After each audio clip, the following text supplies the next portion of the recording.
DNA TV మన రాష్ట్రం మన ఛానల్. నమస్కారం, వార్తలకి స్వాగతం. ఈనాటి వార్తా విశేషాలు. సింగపూర్ పర్యటనలో రెండో రోజు ముఖ్యమంత్రి చంద్రబాబు నాయుడు అమరావతిని ప్రపంచ స్థాయి రాజధానిగా తీర్చిదిద్దే తమ విజన్ని అంతర్జాతీయ వేదికపై వివరించారు. వరల్డ్ సిటీస్ సమ్మిట్ లో పాల్గొన్న సీఎం అమరావతిలో పెట్టుబడులకు అపార అవకాశాలు ఉన్నాయని, సరికొత్త ఆలోచనలతో ముందుకు రావాలని ప్రపంచ పెట్టుబడిదారులను ఆహ్వానించారు. స్మార్ట్ సిటీల నిర్మాణం, సాంకేతికత ఆధారిత పాలన, భవిష్యత్తు నగరాల అభివృద్ధిపై తన అభిప్రాయాలను పంచుకున్నారు. సింగపూర్ లో జరుగుతున్న వరల్డ్ సిటీస్ సమ్మిట్ లో ముఖ్యమంత్రి చంద్రబాబు నాయుడు కీలక ప్రసంగం చేశారు. Can smart cities love humans అనే అంశాన్ని మాట్లాడిన ఆయన అమరావతిని నాలెడ్జ్ సిటీగా, ప్రపంచంలోనే అత్యుత్తమ ప్రజా రాజధానిగా నిర్మిస్తున్నామని తెలిపారు. జాతీయ, అంతర్జాతీయ విద్యా సంస్థలు, క్వాంటమ్ కంప్యూటింగ్ హబ్, ఆధునిక డిజిటల్ మౌలిక వసతులతో అమెరికా ప్రత్యేక గుర్తింపు పొందుతుందని ఈ సందర్భంగా సీఎం వివరించారు. సింగపూర్ అనుభవాలను అధ్యయనం చేసి ఆంధ్రప్రదేశ్ అభివృద్ధికి ఉపయోగించుకోవాలని ఆకాంక్ష వ్యక్తం చేశారు. I had an experience of building cities. Earlier I built one city, conventional smart city, technology first, urban infill, infrastructure, economy, automation, that has become a livable city today. In India, I built Hyderabad. It is a part of Hyderabad. Today, highest per capita income of the state and also most livable city is Hyderabad. That is how we built. Future is, my state is divided into two states.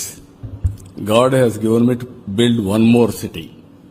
That is where I am building Amravati today. This is a Hyderabad brownfield city. Now I am building greenfield city, new branded city. In this, future city people first. Inclusion, equity, nature, opportunity, that is livable city. This will be experiential city. That is where we are planning in a big way. If you see here a tale of Amravati, India's largest greenfield smart city. Details are available.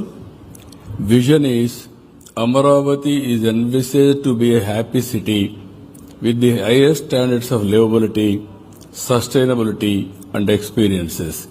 It will have world-class infrastructure facilities and economic opportunities for all. Further, this is the city. కేంద్ర బొగ్గు గనుల శాఖ మంత్రి ప్రహ్లాద్ జోషి మంగళవారం విజయవాడ ఇంద్రకీలాద్రిపై కొలువు తీరిన కనకదుర్గమ్మను దర్శించుకుని ప్రత్యేక పూజలు నిర్వహించారు. బీజేపీ రాష్ట్ర అధ్యక్షుడు పివిఎన్ మాధవ్ తో కలిసి ఆలయానికి చేరుకున్న ఆయనకు దేవస్థానం అధికారులు, అర్చకులు ఆలయ మర్యాదలతో ఘన స్వాగతం పలికారు.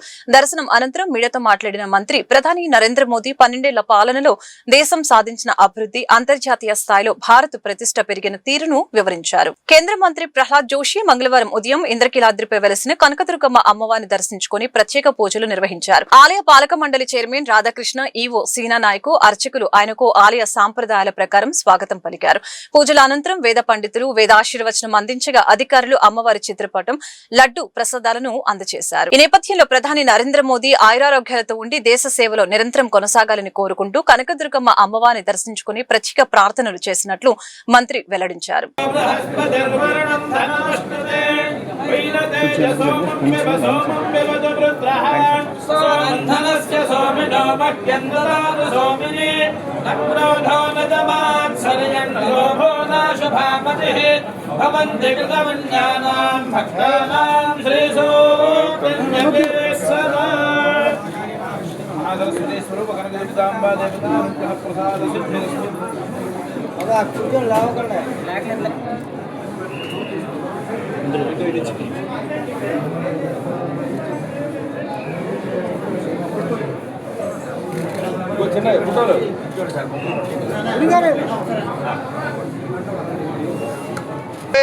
I am in Vijayawada to communicate to the public and create awareness. After the record completion of Prime Minister Modi as the longest serving elected Prime Minister, we all feel that it is our duty to communicate to the public at large who are our Maliks, means they are our bosses.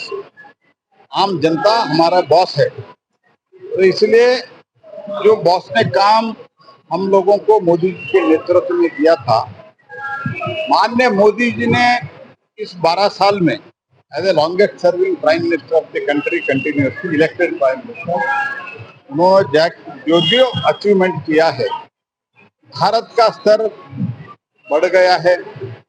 दुनिया में भारत को देखने का नजरिया बहुत ही बदल गया है।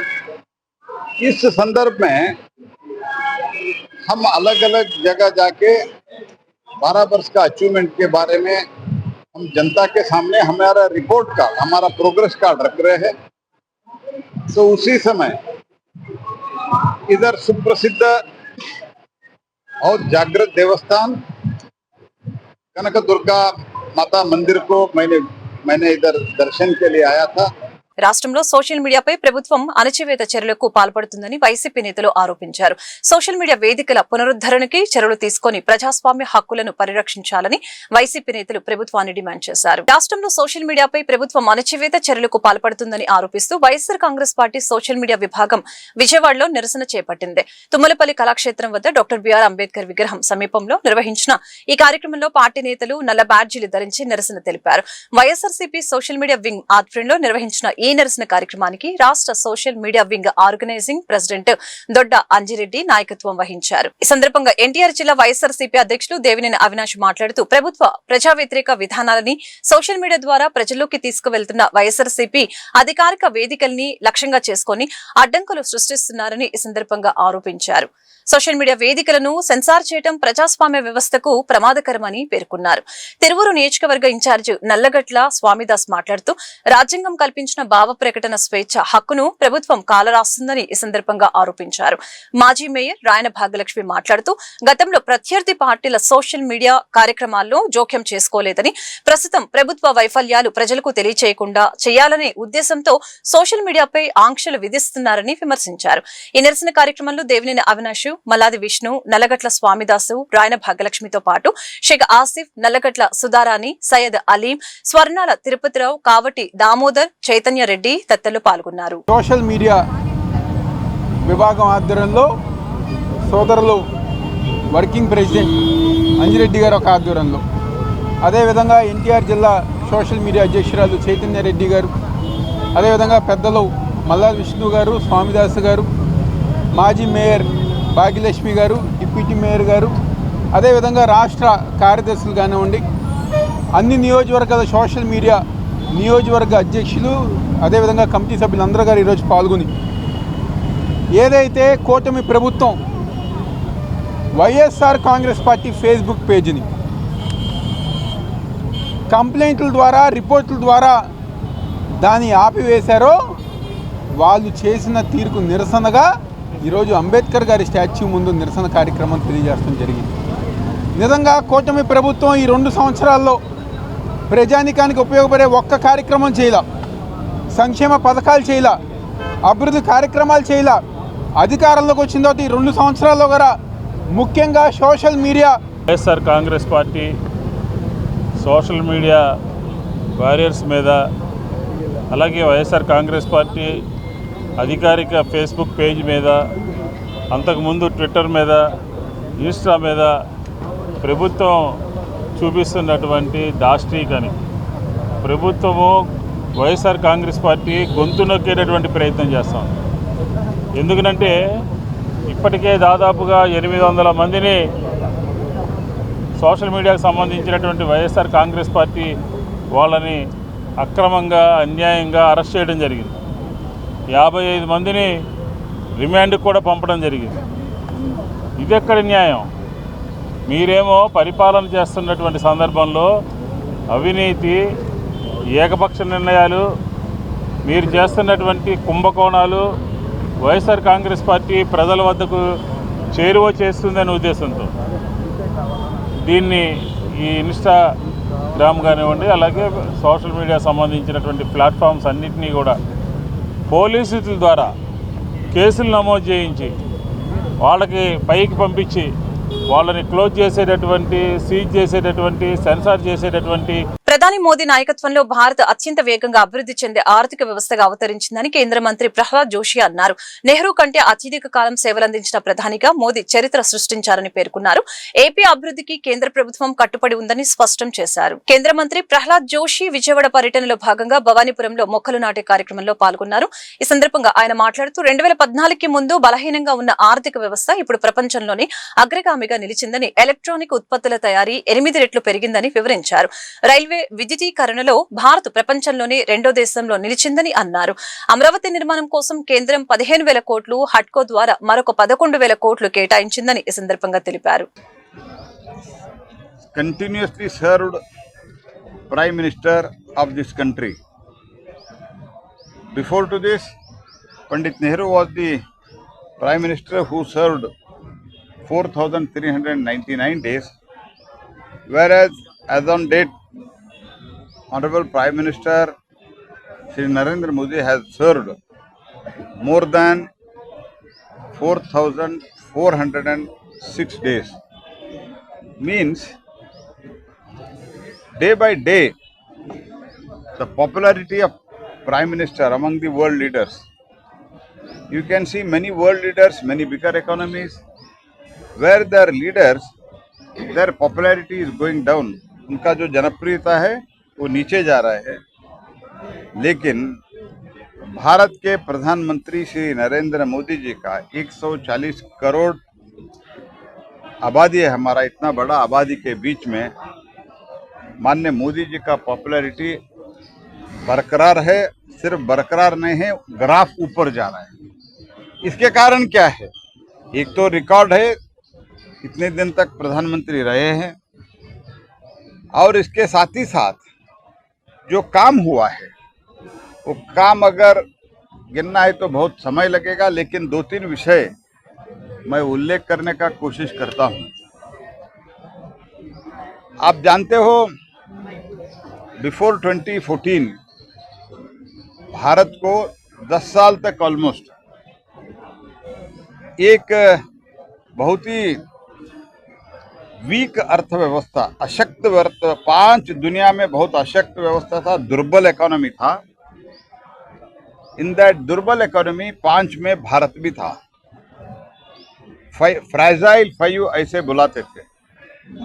आज फ्रैजाइल 5 से भारत दुनिया के सबसे तेजी से बढ़ने वाली अर्थव्यवस्था बन गई है. We are the fastest growing economy of the world. तो इंफ्रास्ट्रक्चर में, रेल इंफ्रास्ट्रक्चर में 100% हमने रेल इंफ्रास्ट्रक्चर, रेल नेटवर्क भी बढ़ाया, उसके साथ ही साथ पूरा 100% इलेक्ट्रिक. आज दुनिया में కర్ణాటక హిందుస్థానీ సంగీత ప్రక్రియలు రెండింటిలోనూ రాణిస్తున్న శ్రీలలిత ప్రతిభను కేంద్ర మంత్రి ప్రహ్లాద్ జోషి అభినందించారు. శ్రీలలిత భవిష్యత్తులో అంతర్జాతీయ స్థాయిలో గొప్ప గాయనిగా ఎదిగి దేశానికి కీర్తి ప్రతిష్టలు తీసుకుని రావాలని మంత్రి ఆకాంక్షించారు. ప్రధాని నరేంద్ర మోదీ నేతృత్వంలోని 12 ఏళ్ల సుపరిపాలన సాధించిన విజయాలపై రూపొందించిన ప్రత్యేక పుస్తకాన్ని ఆమెకు అందజేశారు. కేంద్ర మంత్రి ప్రహ్లాద్ జోషి విజయవాడ పర్యటనలో భాగంగా నగరంలోని లోటస్ ల్యాండ్ మార్క్ లో ఉన్న ప్రముఖ యువ గాయని శ్రీలలిత నివాసాన్ని సందర్శించారు. ఈ సందర్భంగా ప్రధాని నరేంద్ర మోదీ నేతృత్వంలోని 12 ఏళ్ల సుపరిపాలన సాధించిన విజయాలపై రూపొందించిన పుస్తకాన్ని ఆమెకు అందజేశారు. గతంలో దేవి నవరాత్రుల సమయంలో శ్రీ లలిత పాడిన విజయవాడ కనకదుర్గమ్మ భక్తి గీతాన్ని ప్రధాని మోదీ స్వయంగా సోషల్ మీడియాలో పంచుకున్న విషయాన్ని బీజేపీ నేతలు ఈ సందర్భంగా గుర్తు చేశారు. ఈ కార్యక్రమంలో బీజేపీ రాష్ట్ర నాయకులు మాధవ్, గుడిపాటి సీతారాం, పి శివప్రసాద్ తదితరులు పాల్గొన్నారు. ఇప్పుడు ఈవిడ శ్రీలలిత గారి దగ్గర రావడం జరిగింది. ఆవిడకి ప్రత్యేకత మనందరికీ తెలుసు.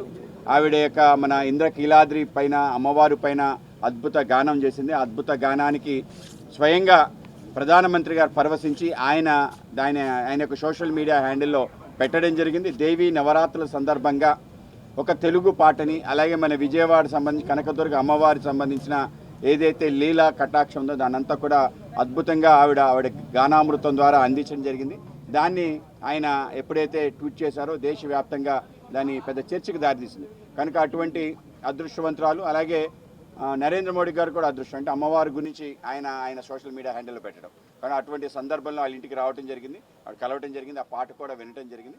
ప్రహ్లాద్ జోషి గారు ప్రత్యేకంగా చాలా అభినందించారు. ఆయన కూడా సంగీత ప్రేమికుడు.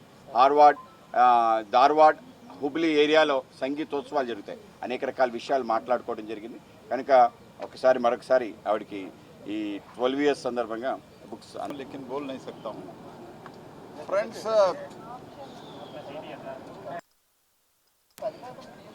from morning some of you are continuously following.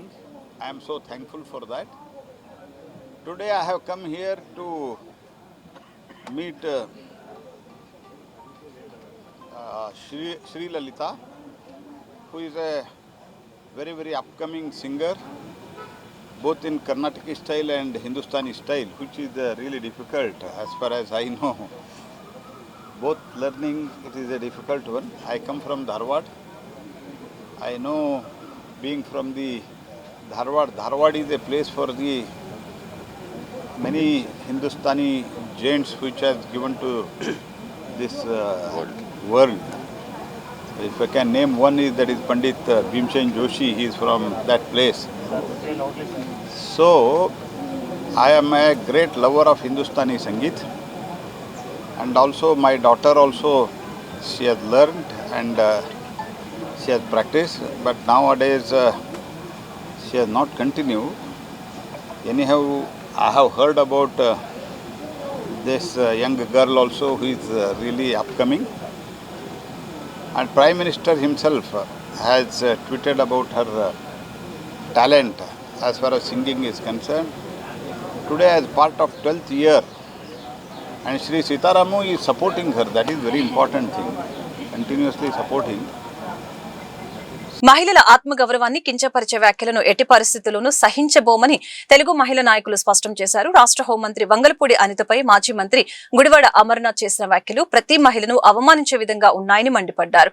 రాజకీయ విమర్శలు సహజమే అయినప్పటికీ మహిళల వ్యక్తిత్వాన్ని లక్ష్యంగా చేసుకుని మాట్లాడటం నీచమైన రాజకీయ సంస్కృతికి నిదర్శనమని విమర్శించారు. వైసీపీ మాజీ మంత్రి గుడివాడ అమర్నాథ్ మహిళలపై చేసిన అనుచిత వ్యాఖ్యలకి నిరసనగా విజయవాడ సెంట్రల్ నియోజకవర్గ తెలుగు మహిళా కమిటీ ఆధ్వర్యంలో ఆందోళన కార్యక్రమం నిర్వహించారు. సింగనగర్లోని డాక్టర్ బిఆర్ అంబేద్కర్ విగ్రహం వద్ద జరిగిన ఈ నిరసనలో మహిళా నాయకులు అమర్నాథ్ చిత్రపటంపై కోడిగుడ్లు పగలకొట్టి తమ ఆగ్రహాన్ని వ్యక్తం చేశారు.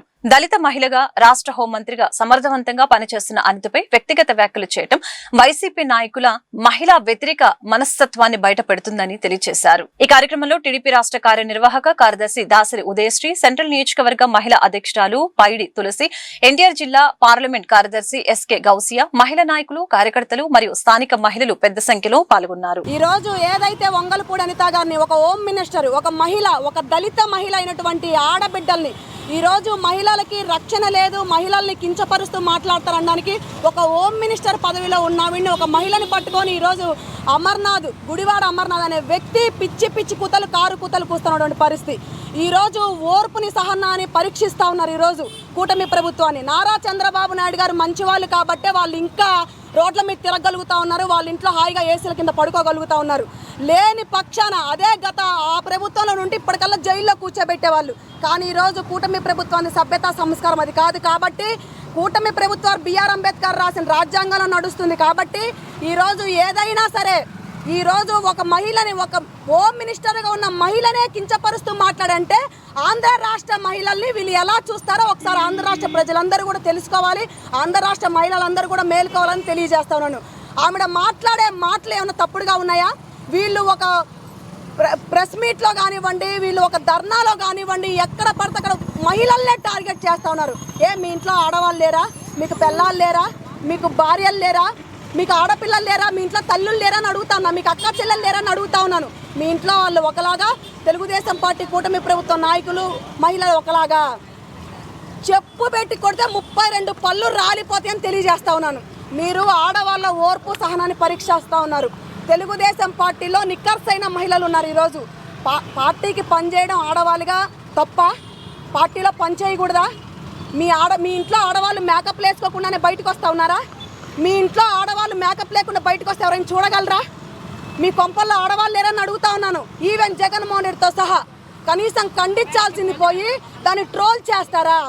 ఒక ఆడబిడ్డని, దళిత బిడ్డని మీరు కించపరిస్తే ఆంధ్ర రాష్ట్రంలో సభ్య సమాజానికి ఏం మెసేజ్ ఇద్దామని అడుగుతా ఉన్నాను. ఈరోజు కఠినంగా శిక్షించాలని నారా చంద్రబాబు నాయుడు గారిని, కూటమి ప్రభుత్వాన్ని ఆంధ్ర రాష్ట్ర మహిళలుగా మేము వేడుకుంటా ఉన్నాం. తక్షణమే జైల్లో పెట్టాలి. రాష్ట్రంలోని కూటమి ప్రభుత్వ వైఫల్యాలు, కేంద్ర విధానాలపై కాంగ్రెస్ పార్టీ తీవ్రస్థాయిలో మండిపడింది. విభజన చట్టం అమలు చేయడంలో కేంద్ర రాష్ట్ర ప్రభుత్వాలు విఫలమయ్యాయని ఎద్దేవా చేశారు. పోలీస్ కస్టడీలో వ్యక్తి అదృశ్యం కావడంపై జ్యుడిషియల్ విచారణ జరపాలని డిమాండ్ చేశారు. మంగళవారం కాంగ్రెస్ రాష్ట్ర కార్యాలయం ఆంధ్రరత్న భవన్ లో ఏర్పాటు చేసిన విలేకరుల సమావేశంలో కాంగ్రెస్ నాయకులు కొలనకొండ శివాజీ, నరహరిశెట్టి నరసింహారావు, రాజేశ్వరరావులు మాట్లాడారు. పోలీస్ కస్టడీలో వ్యక్తి అదృశ్యం కావడంపై జ్యుడిషియల్ విచారణ జరపాలని డిమాండ్ చేశారు. ఈ ఘటనకు బాధ్యులైన పోలీసులపై 302 సెక్షన్ కింద కేసు నమోదు చేయాలని, స్టేషన్ కి సంబంధించిన సీసీటీవీ ఫుటేజీ, కాల్ రికార్డుల్ని కోర్టుకు సమర్పించాలని కోరారు. ఢిల్లీ వేదికగా కాంగ్రెస్ పై పవన్ కళ్యాణ్ చేసిన విమర్శల్ని నాయకులు తప్పుపట్టారు. విభజన చట్టం హామీలను అమలు చేయడంలో కేంద్ర రాష్ట్ర ప్రభుత్వాలు విఫలమయ్యాయని, గత ప్రభుత్వ హయాంలో కంటే చంద్రబాబు నాయుడు 2 ఏళ్ల పాలనలోని అప్పులు రెట్టింపు అయ్యాయని ఈ సందర్భంగా విమర్శించారు. నీట్ పేపర్ లీకేజీకి బాధ్యత వహిస్తూ కేంద్ర విద్యాశాఖ మంత్రి రాజీనామా చేయాలని డిమాండ్ చేస్తూ ఈ నెల 17న ధర్నా చౌక్ వద్ద నిరసన చేపట్టనున్నట్లు తెలిపారు. వీఆర్లో పెట్టామని చెబుతున్నారు కానీ వీఆర్కి సంబంధించిన ఎటువంటి అధికారిక పత్రిక ప్రకటన విడుదల చేయలేదు. ముఖ్యంగా నిన్న పోలీస్ కమిషనర్ కార్యాలయం నుంచి ఒక ప్రకటన అఫీషియల్గా రిలీజ్ అయింది. ఏంటంటే గుడి మీద ఒక హోమ్ గార్డు డబ్బులు తీసుకొని దర్శనం చేపిస్తున్నాడు అని పోలీస్ కమిషనర్కి ఫిర్యాదు చేస్తే మేము కఠినమైన చర్యలు తీసుకుంటాం, శాఖాపరమైన దర్యాప్తు చేసి అని చెప్పారు. హోమ్ గార్డుకి ఏముంటుంది కఠినమైన చర్యలు? అరే మనిషి చంపేశారు, చచ్చిపోయాడు అని నెల రోజుల నుంచి పత్రికలు, మీడియా, బార్ అసోసియేషను పెద్ద ఎత్తున ఆందోళన చేస్తూ ఉంటే దీనికి సంబంధించి ఒక్క మాట మాట్లాడకుండా ఇప్పుడేమో తగుదునమ్మా అని చెప్పి ఏదో మాయ మాటలు చెప్తా ఉన్నారు. దీనికి సంబంధించి మీకు ఏమాత్రం వాళ్ళు కానీ వీళ్ళు కానీ సొగాలి ప్రీతి కేసులో అన్యాయం జరిగిందని పెద్ద ఎత్తున గగ్గోలు చేశారు. అనంతబాబు దళితుడిని చంపి డోర్ డెలివరీ చేశారని చెప్తా ఉన్నారు. కూటమి ప్రభుత్వం అధికారంలోకి వచ్చి 2.5 సంవత్సరాలు అవుతున్నది దాదాపు. మరి 2 సంవత్సరాల కాలంలో చంద్రబాబు నాయుడు గారు ఎన్నో విదేశీ పర్యటన చేయడం జరిగింది. అలాగే మోడీ గారిని కూడా నెంబర్ ఆఫ్ టైమ్స్ ఇక్కడ తీసుకురావడం కూడా జరిగింది. ఈయన మాట్లాడితే పరిశ్రమలు తెస్తానంటాడు చంద్రబాబు నాయుడు గారు.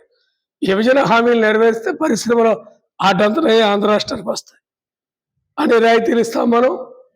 ఆటోమేటిక్గా వాళ్ళంతా స్వచ్ఛందంగా వచ్చి ఇక్కడ పరిశ్రమలు పెట్టుకుంటారు. ఇక్కడ యువకులకు ఉద్యోగ అవకాశాలు వస్తాయి, పరిశ్రమలు అభివృద్ధి చెంది ఉపాధి కల్పన జరుగుతుంది. ఇవన్నీ కూడా జరుగుతాయి. వీళ్ళు చేసేది ఎలా ఉందంటే నేతి పేరుకాయ సామెతలాగా ఉంది. నిన్నగా మన విశాఖ స్టీల్లో జరిగిన ప్రమాదంలో అక్కడ కార్మికులు సరైనటువంటి భద్రత లేదు, తను సరిపోతే కేంద్ర రాష్ట్ర ప్రభుత్వాలు రెండు కూడా ఇక్కడ వైఫల్యం చెందిన మాటలు మాట్లాడి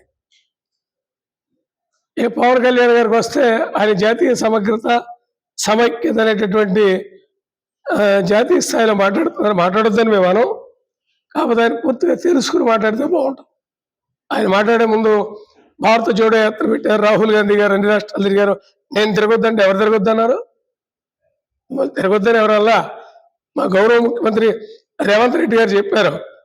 దేశంలో ప్రజాస్వామ్య విలువల పతనం, విద్యార్థుల భవిష్యత్తుతో చెలగాటమాడుతున్న నీట్ కుంభకోణం మరియు రైతాంగ సమస్యలపై సిపిఐ తీవ్ర నిరసన వ్యక్తం చేసింది. జైపూర్ లో అభిజిత్ దీప్ పై జరిగిన దాడిని దుర్మార్గమైన చర్యగా అభివర్ణిస్తూ ప్రశ్నించే గొంతుకులను శారీరక దాడులతో నెక్కేయాలని చూడటం అప్రజాస్వామికమని పార్టీ ఖండించింది. మంగళవారం సిపిఐ రాష్ట్ర కార్యాలయం దాసరి భవన్ లో ఆ పార్టీ రాష్ట్ర కార్యదర్శి గుజ్జుల ఈశ్వరయ్య మీడియాతో మాట్లాడారు.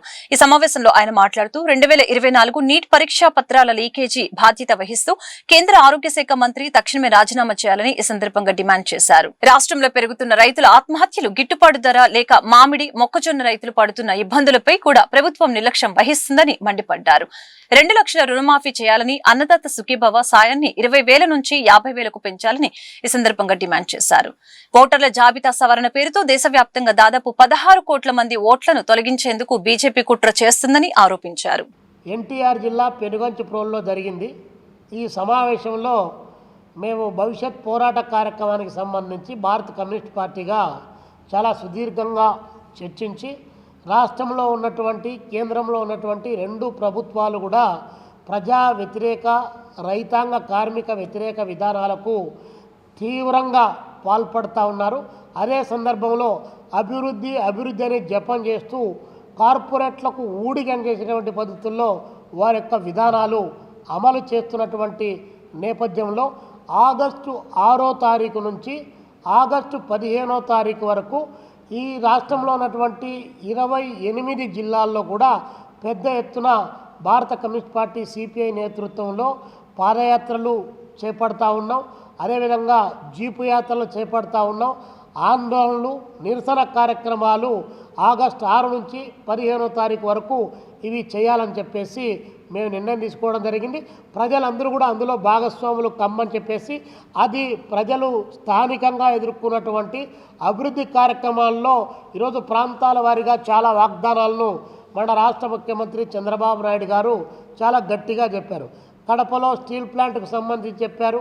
అదేవిధంగా మూతపడ్డటువంటి పరిశ్రమలను తెరిపిస్తామని చెప్పారు. ఉద్యోగ ఉపాధి అవకాశాలు కల్పిస్తామని చెప్పారు. ఇలాంటి అంశాలతో పాటు నీటిపారుదల ప్రాజెక్టులు మొదలుకొని జిల్లాల వారీగా ప్రాంతాల వారీగా పెండింగ్లో ఉన్నటువంటి నీటిపారుదల ప్రాజెక్టులు, అదేవిధంగా ఉద్యోగ ఉపాధి అవకాశాలు, విద్య అమ్మకానికి సంబంధించినటువంటి అంశాలపైన వైద్య రంగం. వడ్డే నవీన్ ప్రధాన పాత్రలు నటించిన ట్రాన్స్ఫర్ త్రిమూర్తులు చిత్రం ఈ నెల 19న థియేటర్లో విడుదల కానుంది.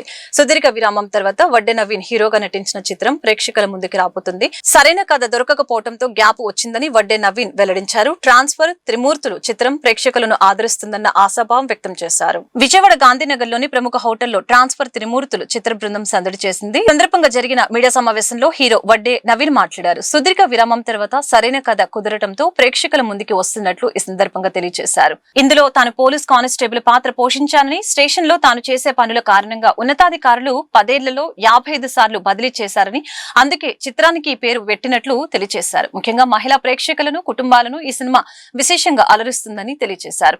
ఇప్పటికే విడుదలైన టీజర్ పాటలకు మంచి స్పందన వస్తుందని హీరోయిన్ రాశి సింగ్ చిత్ర యూనిట్ సభ్యులు కృతజ్ఞతలు తెలిపారు. నమస్కారం. ట్రాన్స్ఫర్ త్రిమూర్తులు ఈ నెల జూన్ 19న థియేటర్స్లో రిలీజ్ అవుతుంది. ఈ మూవీ మేము మంచి కంటెంట్తో, గుడ్ విజువల్స్ అండ్ సౌండ్తో ఎంతవరకు బాగా చేయాలో చేశాము. మా అందరికీ చాలా కాన్ఫిడెంట్గా ఉంది మీకు నచ్చుతుందని. మీ అందరూ ఎవరో చెప్పటం గురించి ఆగకుండా ఫస్ట్ డే మార్నింగ్ షో నుంచి అందరూ వచ్చి మీ ఒపీనియన్ అప్పుడు తెలిపండి. And Transfer Trimurthulu will entertain you అని నేను అనుకుంటూ all over wherever Telugu audience అదే ఎన్నాళ్ళు నన్ను ప్రొపగేట్ చేస్తూనే వచ్చారు. ఈ సినిమా గురించి ఇంకా ఈ టీజరు, ఈ సాంగ్స్ ఇవన్నీ చాలా వైరల్ చేశారు. So I'm really thankful to all Telugu audience and of course media for promoting the film well. Transfer Trimurthulu 19 జూన్కి రిలీజ్ అవుతుంది. First of all really thank you to Vijayawada, Guntur. ప్రతిసారి వచ్చినా చాలా ప్రేమ చూపిస్తారు. చాలా మంచి ఫుడ్ కూడా ఎవ్రీ టైం ట్రై చేస్తాను. So very thankful. అండ్ మా టీజర్కి, మా ట్రైలర్కి, మా సాంగ్స్కి చాలా మంచి రెస్పాన్స్ వచ్చింది. ఎస్పెషలీ నవీన్ గారు కమ్బ్యాక్ కోసం చాలా ఈగర్లీ అందరూ వెయిట్ చేస్తున్నారు. అండ్ నేను మూవీ చూశాను and I'm telling you he has done his best. చాలా మంచి పర్ఫార్మెన్స్ అండ్ అందరూ చాలా మీ అందరికీ చాలా నచ్చుతుంది. It's a family entertaining film. And 19 June తప్పకుండా చూడండి. చాలామంది వెయిట్ చేస్తున్నారు మీకోసం. So I you excited for it? How excited are you? I'm very excited. నువ్వు అన్నట్టు all of us as a team work very well to give a quality film and they are waiting for you also. Majorly waiting for you.